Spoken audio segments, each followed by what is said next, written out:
약재는 좀 달라요. 호재는 무조건 지금 가격이 뭐예요? 현재의 얘가 여기 편의점을 하는데 장사가 이 정도 돼.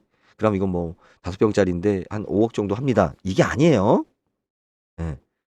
현재 편의점을 하고 있는데 이 앞에 GTX가 난대. 개통이 된대. 10년 후에.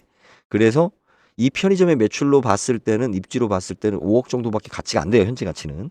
하지만 미래 가치가 반영이 돼서 얘가 10억의 거래가 된다고. 그죠? 그러니까 지금 현재 이 목동의 신시가지 아파트 같은 경우는 뭐예요, 지금? 앞에 등기부등본을 쭉 봤잖아요. 그럼 우리가 3년 전의 기억을 돌아가 보자고. 3년 전에 4년 전의 기억을. 재개발이 된다라고 해서 재건축이 된다라고 해서 지금 얘네들 호가 15억씩 불렀으니까 아마 12억 정도 빼주고 그랬을 거예요. 15억이라고 얘기를 한 거예요. 2, 3년 전에 재건축이 된다라는 조건 하에. 그리고 그때 예, 안녕하세요. 2024년 2월 15일 정한영 따라서 경매장 가는 길 오늘도 시작하겠습니다. 제가 경매 사이트 옥션원을 보고 있는데 여러분들은 제가 이 사이트를 이용한 지가 10년이 넘었는데 야, 그러고 보니까 돈도 많이 줬네. 근데 이제 서비스 제공하는 거나 뭐 전체적으로 봤을 때는 전문적으로 우리가 그 경매를 한다. 그러면 유료 서비스를 할 수밖에 없어요. 그리고 또 유료 서비스를 해야만이 그 업체도 또 좋은 정보를 제공하기 위해서 노력하는 거고. 그래서 옥션원 같은 경우 보면 제가 뭐 이거 광고는 아닙니다. 저한테 뭐 단 10원도 하나 깎아주는 거 없는데 나름 뭐 제가 다른 사이트를 잘 이용을 안 해봐서 또 익숙한 것도 있고 잘 돼 있는 것 같아요. 돼 있는데 좀 아쉬운 것도 있고 그리고 또 하나 이제 의심스러운 것도 있어요. 네, 의심스러운 거 있습니다. 여러분들 그 사진 AI에 이렇게 우리 뭐 바꿔주는 사진 있잖아요. 거기를 많이 사람들이 이용을 하더라고요. 어떻게 보면 이제 익명을 이제 담보로 해서 그런데 여러분들의 사진 데이터가 그쪽 서버에 남아 있겠어요? 안 남아 있겠어요? 남아 있습니다. 예, 남아 있어요. 그걸 갖다가 뭐 개인 휴대폰에서 그렇게 변환시켜 줄 만한 예, 휴대폰 성능이 안 되죠. 그러니까 이쪽 사진의 데이터를 저쪽 서버로 보내서 서버에서 데이터를 변환해 가지고 이제 그걸 받는 거기 때문에 조심하셔야 돼요. 음. 지금 경매정보지 같은 경우는 저는 개인적으로 그 우리 공공기관의 사이트 자체도 믿지 않고 그리고 특히 이런 개인 업체들이 제공하는 서비스에 대해서 항상 경계와 의심의 눈빛을 가지고 있습니다. 지금 현재 객찰된 게 있네요. 요거 하나 볼게요. 12억 6,399만 9,999원. 참 많이 보죠. 뒤에 구자로 이렇게 쭉 빼는 경우. 야. 9라는 숫자가 꽉 차다라는 의미죠. 우리가 10이 되면 넘어가잖아요. 그죠? 우리 십진법으로. 10이 더 큰 숫자 아니냐. 아니, 그러면 뭐, 11이 더 큰 숫자지. 한 자리 숫자에서 우리가 숫자를 셀 때 0부터 세잖아요. 그죠? 0, 1, 2, 3, 4 해서 딱 10개. 9 꽉 차는 의미죠. 108.03%. 자, 11억 7천만 원에 나왔는데, 이게 12억 6,300. 그러니까 지금 현재 여기 10명이 입찰을 해서 뭐 10%까지는 더 올라가지는 않았어요. 110%까지는 올라가지는 않았는데 참 오래간만에 보는 거죠. 감정가 대비 경매 낙찰 가격이 더 높이 올라갔어요. 그리고 이게 지금 14.5평입니다. 14.5평이면 평수가 좀 작죠. 지금 뭐 더군다나 이제 옛날에 지은 집들은 그 우리 뭐 아시겠지만 건축 면적을 계산할 때 좀 달라요. 건물 내부 요즘은 이제 내부를 중심으로 하잖아요. 그죠? 예전에 이제 중심 가운데 벽의 가운데를 중심으로 면적을 낼 거냐, 건물 안쪽으로 해서 면적을 낼 거냐, 뭐 이런 부분도 좀 차이가 있고 그리고 구조 자체가 아무래도 인제 예전에는 우리가 베란다라고 하는 발코니 확장이 이게 우리가 뭐 통상적으로 베란다라고 하니까 베란다 확장이 안 되는 아파트였기 때문에 뭐 나중에 확장을 했다 하더라도 구조적으로 좀 답답한 구조죠. 지은 지가 언제 86 년도니까 뭐 거의 뭐 자, 왜 이렇게 비싸게 낙찰됐을까요? 이유는 딱 하나죠. 재개발. 재건축이죠. 재건축. 뭐 지분도 아니고.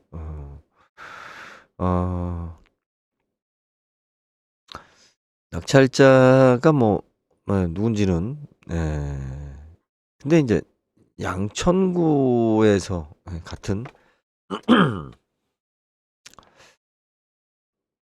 아무래도 뭐 그 지역 분이니까 더 잘 안다라고 생각하고 입찰을 했을 수도 있겠습니다. 그리고 좀 가만히 보니까 2021 년도에 하나손해보험에서 11억 2,700만 원이라는 근저당이 설정이 되어 있었어요. 그리고 같은 시점에 저축은행이 후순위로 해서 이렇게 해 가지고 사실은 지금 집주인은 뭐예요?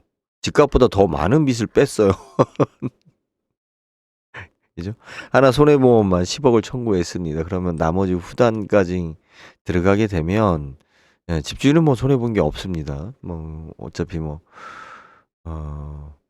전혀 없고. 우리가 이제 건물등기부등본을 한번 보죠.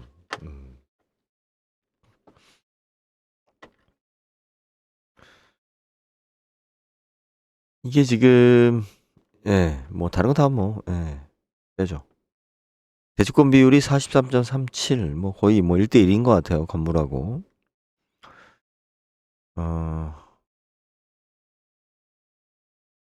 소유권 이전이 2005년도에 매매가 됐네요. 2005년도. 2005년도에서 쭉 오시다가 아마 코로나 때, 코로나 때 했는가 봐요. 그런데 이제 우리가 88년도에 보면 950만 원이잖아요. 채권 금액이 한국주택은행으로부터. 그럼 이 당시에는 진짜 야 990에 100배 오른 거예요 지금? 채권액이 100배가 올랐어요. 10배도 아니고. 야 대단하죠. 그다가 2005년도에 1억 5,600 채권 최고액 채무자. 그러니까 구매할 때부터 이게 지금 신한은행이니까 뭐 한 2-3억대 정도 하던 아파트가 슬슬슬슬 뭐 이렇게 신한은행 그 후에 이제 계속 3석 아까 1억 5천 한 2-3억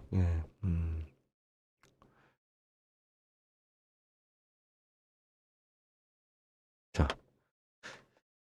일단 여기서도 우리가 보게 되면 어디서부터 지금 가격이 올라가기 시작했습니까? 신한은행에서 채권액이 3억 3천만 원 하고 앞전에 있던 거 뭐 다 없애고 누적된 거 다 없애고 새마을금고로 바꿨죠. 새마을금고로 바꾸면서 채권 최고액이 8억 4천으로 껑충 뜁니다. 2021년도에 그러고 나서 다시 또 해제하면서 하나손해보험으로 바뀌면서 채권액이 더 뜁니다. 지금 뭐냐면 지금 현재 서울 시내에서 아파트값 올랐다라고 하는 곳들은 대개 보면 1금융권에서 처음에 대출을 실행했다가 이제 세월이 흘러가면서 아파트값이 많이 올랐다고 하니까 1금융권에서 이제 증액을 해준 경우도 있죠. 지금 현재 여기 아파트 같은 경우는 뭐 한 40년이 되니까. 그런데 실질적으로 많이 올랐다라고 하는 포인트 지점에서는 대부분 뭐예요? 제2금융권이나 3금융권 뭐 대부업 뭐 이런 식으로 1금융권이 아닌 곳에서 대출을 확 늘리면서 아파트 가격이 이제 올랐다라는 것에 이제 힘을 실는 거죠. 그러니까 이렇게 대출을 받은 사람은 여기 아파트 값이 무조건 올랐다라고 하고 다녀야 되는 거예요. 그리고 그렇게 믿어야만이 뇌피설이라고 그러죠, 우리. 스스로 행복하죠. 현실적인 가격이 그게 좀 거품이 있는 거 아니냐 그러면 받아들일 수 없죠. 내가 불행해지니까. 아니 내가 빚을 올라서 빚을 더 뺐는데 더 올랐다라고 그러면 또 뺄 게 더 있잖아. 더 좋잖아. 이건 뭐 샘솟는 물이죠. 서울의 대부분의 그 아파트 값이 올랐다라는 예? 우리 동네 아파트 값이 오른다라는 소문의 주역들이 중심이 누구냐면 이런 사람들이죠. 이런 분들이 예, 대출을 가지고 있기 때문에 정상적으로 내가 상환이 안 되는데 그렇다고 해서 대출 다 갚고 내 집까지 다 날리면 슬프잖아. 그러니까 누군가가 우리 동네에 어떤 호재를 이야기를 해주면 신이 나죠. 그리고 그거보다 야, 그 동네 아파트가 5억이래. 그러면 5억? 아니야. 5억 가지고 내가 비청산밖에 안 되니까 한 5억 5천, 6억 이러한 바람이 실리면서 우리가 이 소문에 소문을 더하는 나중에는 그 거짓 소문의 원인이 어디서 나왔는지도 서로가 알 수 없는 그러면서 항상 주변에서 그렇게 이야기하더라. 호가가 이렇게 이야기하더라. 뭐 시세가 이렇다. 뭐 이런 식으로 하면서 우리가 뇌피설에 빠지죠. 그런데 지금 제가 항상 이야기 드리지만 대부분 뭘로 구매한 사람들이에요? 대출로 구매한 사람들이에요. 예, 지금 집값이 올라간 시점에 구매한 사람들의 우리 영끌이라고 하는 대출로 구매한 사람들이기 때문에 실질적으로 채무 상환이 안 되게 되면 그냥 이분들은 그냥 손 들으면 돼요. 뭐 어차피 뭐 그동안 이자 준 것도 있는데 2021년도면 지금 경매 들어간 시점이라는 걸 쭉 보면 실질적으로 이자도 제대로 지금 납부하지 못한 상태에서 그죠? 이제 하나손해보험하고 뭐 뒤에 대부업하고 저축은행하고 예 카드사하고 이제 다 이제 떼이게 생긴 거죠. 지금 이 가격에 낙찰이 됐다라고 하더라도 근데 이제 이게 아무래도 집이 오래되고 이제 땅 평수가 있으니까 평당 1억은 간다. 그렇게 본 것 같아요. 대지권이 지금 13.12평이잖아요. 그러면 서울에서 아파트를 지을 수 있는 부지들이 강남권 같은 경우는 뭐 1억 5천? 에서 2억까지도 부르는 데가 있고 1억은 간다. 이걸 근거로 해서 지금 낙찰을 받은 것 같은데 이제 문제는 뭐냐면 자 그렇게 간다고 합시다. 문제는 재건축까지 되는 과정에 있어서 이제 우리가 저 건물을 철거를 해야 되잖아요. 예. 그러면 여기서 제가 중요한 얘기를 할게요. 땅값이 1억이에요. 여기 뭐 아파트 지려면 1억 정도 줘야 되니까 땅값이 좋아. 그런데 아파트를 철거하기 위한 비용이 있죠. 재건축을 하기 위해서는. 그러면 내가 시세대로 1억에 사는 게 옳은 거예요? 아니면 철거 비용을 감안해서 9천만 원에 사는 게 옳은 거예요? 그럼 사실은 시세보다는 철거를 해야 되니까 싸게 사야 돼요. 그런데 어디서 다시 이제 보정이 되는 거냐면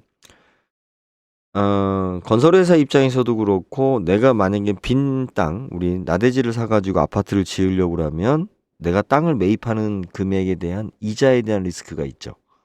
그죠? 땅값에 대한 그 뭐 브릿지론을 받던 뭐 PF 대출을 받던 땅값에 대한 이자에 대한 부담이 있어요.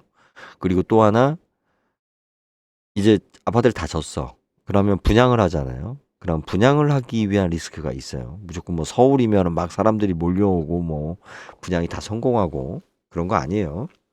다 그만큼 몰려오게 하려면 또 돈을 써야 되는 거니까. 그런데 재건축 같은 경우는 뭐예요? 땅을 내 땅이 아니잖아요. 조합원들 땅이잖아요. 그러니까 그 리스크가 없어요. 그러니까 조합원들 입장에서도 땅을 우리가 사가지고 들어가는 게 아니라 어차피 가지고 있는 땅으로 들어가는 거니까. 그래서 거기에 대한 이자 비용을 생각한다라고 하면 주변 시세가 아파트를 지을 수 있는 땅이 평당 1억이라고 했을 때 아파트 건물이 있으면 이거 철거 비용 정도는 이 사람들이 모여 있는 것만으로도 그 이상의 시너지 효과가 있죠. 그리고 우리가 분양을 한다라고 했을 때도 분양 비용에서 리스크를 줄일 수 있기 때문에 시너지가 있죠. 그리고 또 하나 재건축이기 때문에 조합원들이 있기 때문에 어차피 건설회사도 PF 대출을 받은 데 있어서 유리하죠. 그죠? 예, 이러한 부분들이 있기 때문에 재건축이 일반 나대지에 건축하는 조합원이 없이 건축하는 것보다 프리미엄이 붙을 수밖에 없어요. 그리고 실질적으로 그것이 이익으로 작동하는 것은 맞아요. 근데 이게 너무 과장돼 있다. 그래서 지금 시점에서는 경계를 해야 된다. 그리고 지금 현재 이게 갑자기 지금 이렇게 보면 가격대가 2021년도에 해가지고 대출 받고 이 시점에 지금 오른 가격에 평가가 돼서 재건축 호재하고 지금 섞였단 말이에요. 어떤 착각을 지금 하고 있는 거냐면 사람들이 재건축이라는 호재 때문에 오른 거예요. 그런데 지금 요즘 시장 분위기로 봤을 때 재건축은 어려워지고 있어요. 그런데 시간이 쭉 지나다 보니까 자, 이게 시세인데 근데 이 시세가 왜 형성이 됐어요? 재건축을 할 수 있다라고 해서 이 시세가 형성이 되어 있는데 이 몇 년 지났다고 이건 까먹고 이건 덮어버리고 자, 이게 시세인데 여기 재건축도 돼. 좋지 않니? 투자성이 있지 않니? 말이 좀 이상하잖아요. 재건축이 되기 때문에 이 오래된 아파트가 이렇게 형성이 된 거야. 그러면 이 시세잖아요, 그냥. 그죠? 그 얘기는 뭐냐면 이 12억으로 들어갔을 때는 기대할 수 있는 이익이 없다라는 거예요. 기대 이익이 반영된 가격이에요. 이건 12억은. 그러면 무리는 없어요. 이 가격은. 그런데 이걸 지금 10명이나 달라들어서 살 때는 뭐예요? 야, 이게 시세인데, 내가 시세인데, 내가 들은 정보로, 내가 알고 있는 지식으로 재건축도 돼. 그러면 이제 20억, 30억 머릿속에서 막 그리겠지. 예, 안 됩니다. 안 돼요. 지금 3억, 4억이었을 때 재건축이 된다라고 했을 때 우리가 12억, 13억의 가치를 이것이 만들어낼 것이다. 이렇게 이제 평가가 된 고점에서 더군다나 이건 지금 평가가 된 거고. 그러니까 우리가 그 거품이 어디서 생기냐면 우리 지하철역 같은 거 생길 때, 예, 뭐 지금 GTX역 이런 거 이야기를 할 때, 자, 정상적인 건 뭐예요? GTX 개발 계획이 나왔잖아요. 여기 지어진단 말이에요. 그리고 여기 만들어지는 건 10년 후란 말이에요. 그런데 자, 이 땅의 지금 거래 가격이 뭘 기준으로 지금 형성이 되어 있어요? 10년 후에 GTX가 개통될 가격으로 형성이 된다고. 아시겠어요? 부동산은 그래요. 부동산은 왜 없는 사람이 못 들어가는 물건이냐면 부동산에 대한 이 거래 가치는 특히 호재는 악재는 좀 달라요. 호재는 무조건 지금 가격이 뭐예요? 현재의 얘가 여기 편의점을 하는데 장사가 이 정도 돼. 그럼 이건 뭐 5병짜리인데 한 5억 정도 합니다. 이게 아니에요. 예. 현재 편의점을 하고 있는데 이 앞에 GTX가 난대. 개통이 된대. 10년 후에. 그래서 이 편의점의 매출로 봤을 때는 입지로 봤을 때는 5억 정도밖에 가치가 안 돼요. 현재 가치는. 하지만 미래 가치가 반영이 돼서 얘가 10억의 거래가 된다고. 그죠?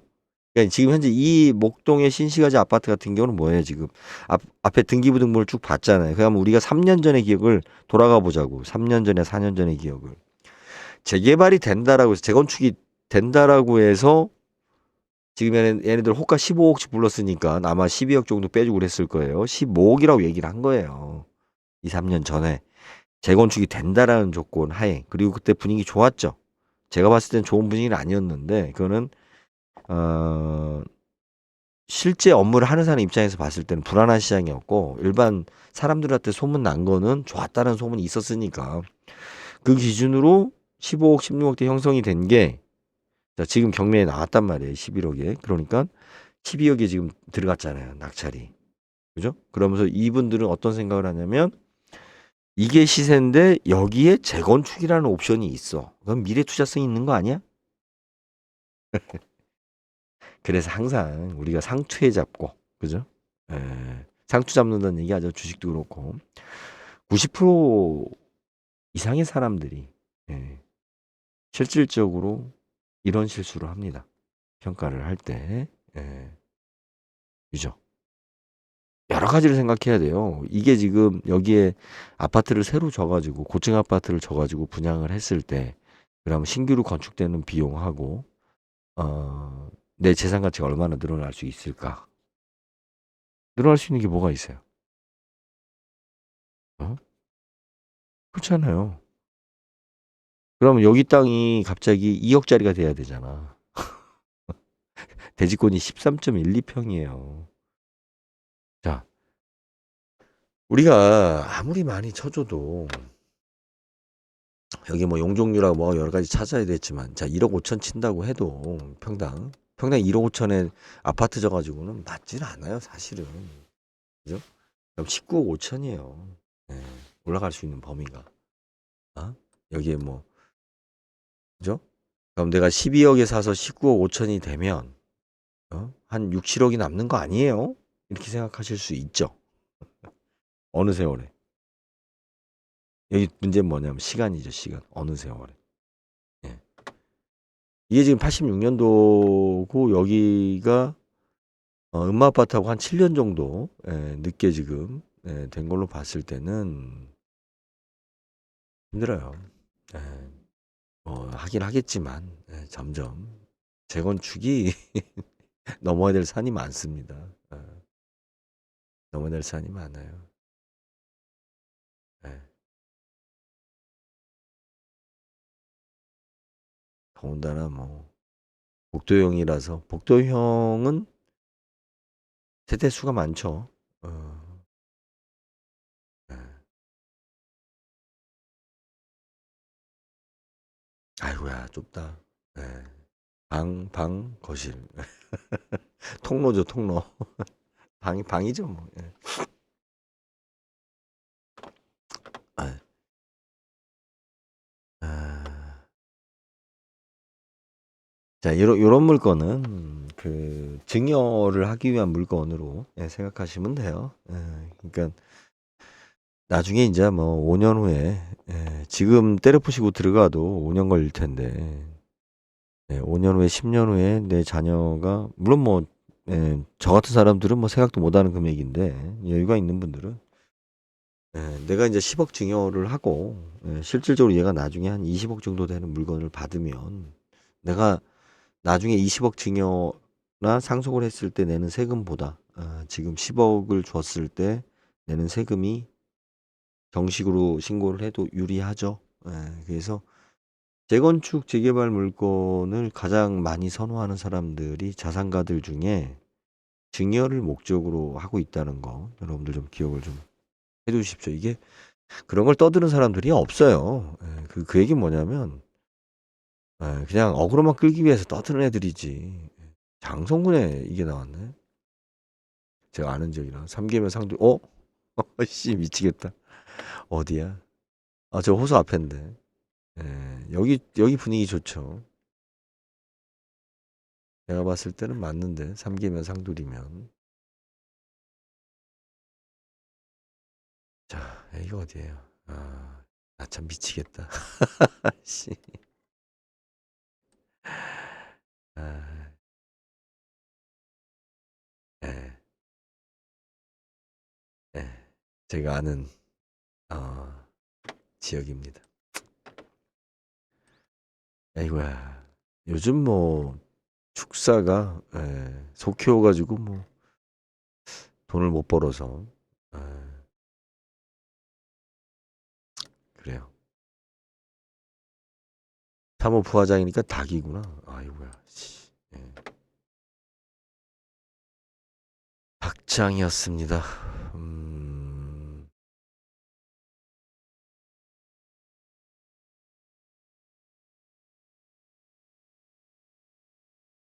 닭장이었습니다.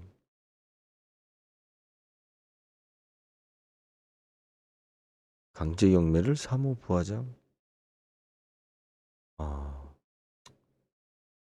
사료값을 못 줬는가 보네요. 3억. 예.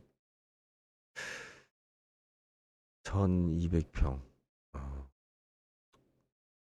1200평이 뭐 3억이면은 뭐 30만 원씩.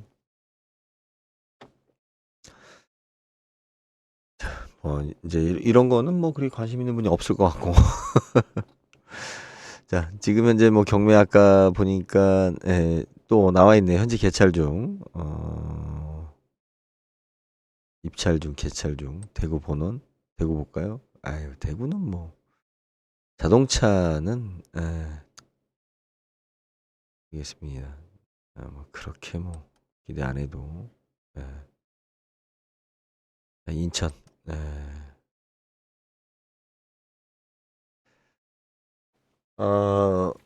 매각 불허가가 났었네요.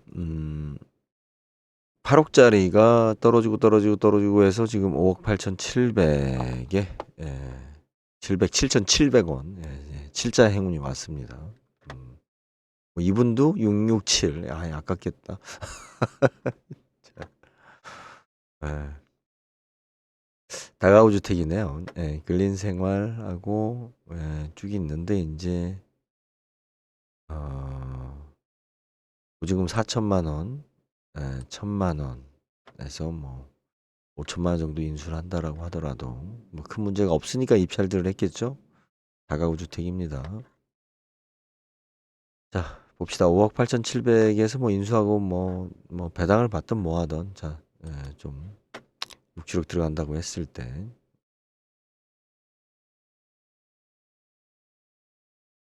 대로변이에요.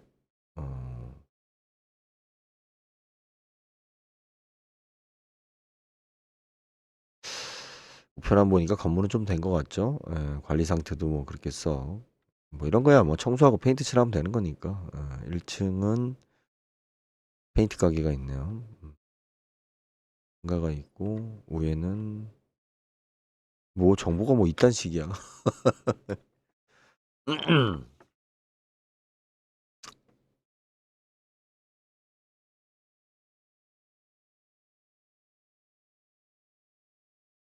근린생활시설하고 다가구, 근린생활시설 다가구, 빛 다가구 주택 뭐 이렇게 되어 있어요. 요거는 뭐 건축물 대장하고 좀 꼼꼼히 좀 봐야 될 것 같습니다.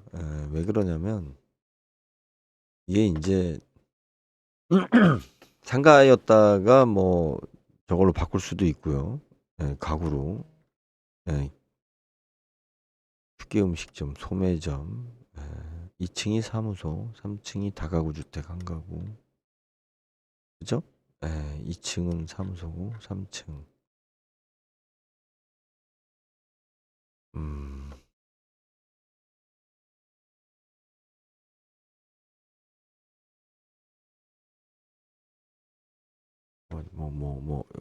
저건 내용이 있어요.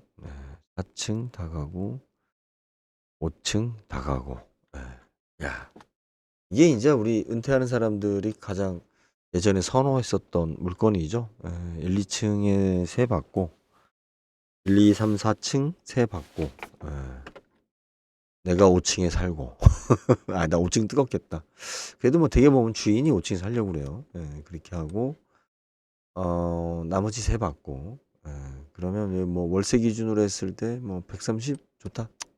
50, 3층, 1층, 1층에서 130. 그러면 이 여러분들 되게 이제 통상적으로 우리가 그 1층의 월세의 2배예요. 2, 3, 4층 다 나눠서 받는다고 해도 현실적으로 가면 2층, 3층, 4층을 그죠? 50만 원씩 2층, 3층, 4층을 받는다고 합시다. 그럼 150이잖아요. 1층이 130이잖아. 그러니까 사실은 1층에서 나올 수 있는 월세의 거의 2배가 나머지 층수에서 나온다. 뭐 예전엔 그렇게 계산했어요. 근데 이제 그 우리가 또 건물의 용도에 따라 좀 다르죠. 하지만 이제 요런 사이즈의 건물들은 통상 그렇게 보면 되니까 그러면 월 수입이 얼마입니까? 150, 150, 300 정도 보면 되죠. 300. 월세를 내가 300 정도 받을 수 있고 5층에 내가 이제 한 95m 제곱이니까 우리 뭐 실질적인 평수로 뭐 한 35평대 아파트에 산다라고 생각하고 위층에 살고 미층에서 내가 300 받고 야 좋다. 그러면 내가 한 6억 정도 들여서 그죠? 5% 수입이 나오네. 더군다나 내가 한 층을 살잖아. 그러면 목동에 있는 12억짜리 아파트를 팔아서 여기로 오면 내가 한 층 살고 밑에서부터 세를 받아서 월세로 야, 한 달에 300씩 나오고 주택연금보다 낫다. 10억짜리 우리 주택연금 해봤자 뭐 한 300 나올 텐데 그거보다 낫다라고 그 생각하시면 안 돼요. 안 돼요. 네, 안 나갑니다, 새가. 예. 지금은 이제 다가구로 뺐잖아요. 그러니까 사실은 근데 이제 요즘 뭐 이 동네는 뭐 중국 애들, 근로자들 이렇게 막 단체로 뭐 하는 애들 뭐 세를 오면 뭐 나갈 수 있겠죠. 그런데 이제 문제가 뭐냐면 이 건물을 유지하기 위한 비용이 이런 건물들은 또 상대적으로 많이 들어가죠. 그리고 지금 보니까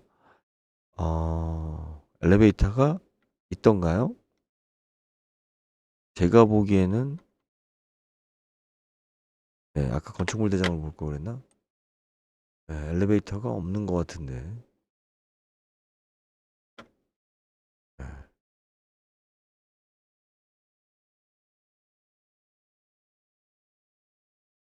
지금 현재 그 엘리베이터를 쳐야겠죠. 예. 힘들죠. 예. 뭐야 이거.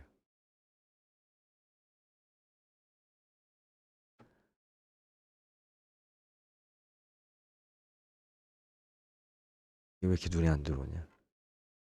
예. 2022년도에 소유권 이전을 했는데 뭐 바로 경매 나왔을까? 예. 등기부등본 한번 볼까요?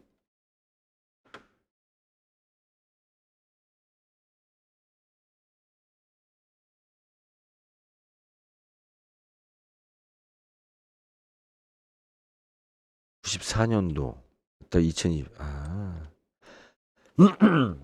상속이죠, 상속. 예. 결국은 이제 상속으로 안 되겠다. 나눠 갖자. 나눠 갖자 해서 한 것 같습니다. 한 것 같고. 네, 여기에서 왜 불허가가 났는지. 7억 3천이었는데 모르겠어요. 제가 봤을 때는 뭐 이게 지금 상속으로 나온 거기 때문에 취하 가능성이 있어요. 그죠? 월급에서 지금 빚이 없죠. 제가 이거 한번 나중에 기회 되면 이런 물건은 취하될 가능성이 좀 있습니다. 한번 등록해 놓고. 근데 이거 등록만 하고 뭐 보지는 않고 그래서 30분 정도 녹음했으니까요. 오늘 인천 가봤고요. 서울 가봤고 오늘 경매된 물건들이 이건 뭐야? 한 명 4억 7,800.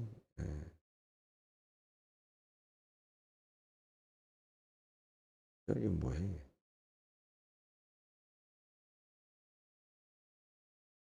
4,700만 원에 됐네요. 뭔데? 생활형 숙박시설이네요. 생숙. 4,700만 원이니까 매수인이 인천이야. 왜 인천이지? 이름이 인씨인가? 아,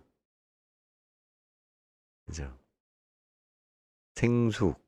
생숙을 들어가실 때 조심하셔야 돼요. 지금 뭐 말들이 많죠. 정상적으로 운영된다라고 그러면 뭐 4천만 원, 5천만 원에 살 수 있으면 좋죠. 그런데 아쉽게도 이 항공모함 같은 거라서 작은 거면 내가 가서 뭐라도 할 수가 있는데 이렇게 큰 사이즈의 건물들은 그 시스템이 잘 갖춰져 있지 않으면 나중에 관리비도 못 냅니다. 오히려.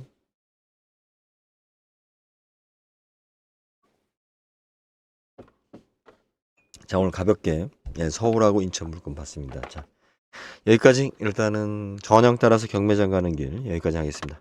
감사합니다.